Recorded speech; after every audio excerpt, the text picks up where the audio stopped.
In December 2019, the Chinese authorities notified the world that a virus was spreading through their communities. In the following months, it spread to other countries, with cases doubling within days. There was a cluster of pneumonia cases in the city of Wuhan in China. Some of the early cases had reported visiting or working in seafood and live animal market in Wuhan.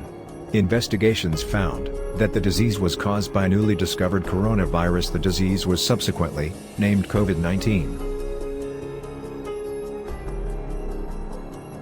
Coronavirus is a large group of viruses that consist of a core of genetic material surrounded by an envelope with protein spikes. This gives it the appearance of a crown. Crown in Latin is called corona. This refers to the way that the virus looks under the microscope, like there's a crown on the top of the virus. That's how these viruses get their name. Type of coronavirus: the coronavirus, SARS-CoV, called SARS. SARS was first reported in Asia in February 2003. MERS-CoV, called MERS. MERS that was first identified in Saudi Arabia in 2012, and SARS-CoV-2, called COVID-19, identified in Wuhan. The 7 human coronaviruses, 4 cause colds, mild, highly contagious infections of the nose and throat. 2 infect the lungs and cause much more severe illnesses. The 7th, which causes COVID-19, it spread easily but can severely impact the lungs. Well, that was kinda heavy. Why don't we take it down a notch? Hi, I'm Adam. In the first part, we looked at what the virus is and its brief history. So for the next part, we'll mainly be looking at how the virus spreads. So, how does the virus spread? The virus spreads mostly through saliva and mucus from an infected person. Other bodily fluids such as blood or sweat has not yet been reported as a means of transmission. Through both and mucus, there's a surprisingly myriad of ways to spread the disease. The most common way of transmission is through aerosolized saliva, or more commonly known as that weird mist you see when someone sneezes. Yeah, that one. Actually, speaking about that, you know when someone has one of those sneezes that rivals an atomic bomb going off, right? And you can kinda smell it? Yeah, you're smelling that sneeze mist, which is basically saliva. Yeah, you're basically smelling someone else's saliva. Gross. Anyways, whenever an infected person sneezes, coughs, or even talks, thousands or even millions of invisible particles loaded with the virus spew into the surrounding air. These particles then can be inhaled by an unsuspecting person nearby, effectively infecting them through the air. Studies have shown that, depending on what you are doing, these aerosolized particles can travel quite far and hang around in the air for quite some time. If a person sneezed, the particles could shoot out to roughly 2 meters in distance and float around for about 4 hours. Closed spaces, plus no ventilation or slow-moving air, equals a recipe for disaster. So it's best to not go to places like that, for now at least. Saliva from an infected person can also contaminate surfaces that they touch. This is known as surface transmission. Say an infected person sneezes into their hands and then touches the doorknob to enter a room. That doorknob is now a biological weapon poised to strike an unsuspecting person. If a healthy person touches said doorknob, then touches their eyes, nose, or mouth, they are now infected. This is made worse by the fact that we unconsciously touch our faces all the time. It's just in our nature to do so. Not only that, a sneeze particle from an infected person that lands onto a surface once it finishes floating around for a bit can also turn a sterile surface into an infected one.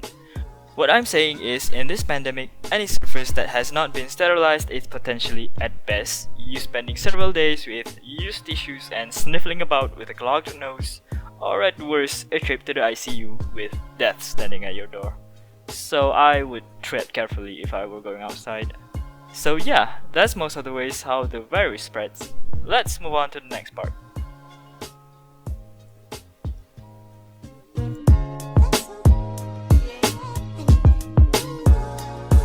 We continue to part 3 in this video, how to prevent the spread. The very first baby step for everyone is to wash your hands. Why? Because our hands are the most contaminated part of our bodies with bacteria and virus.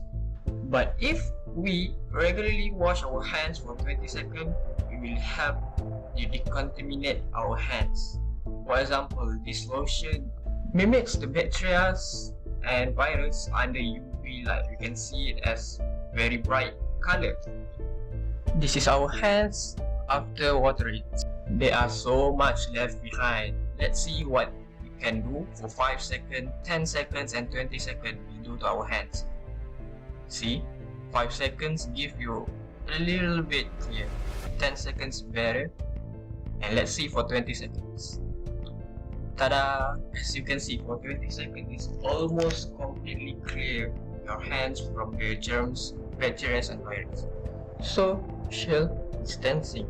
Most people don't believe that social distancing will help prevent the spread of the virus.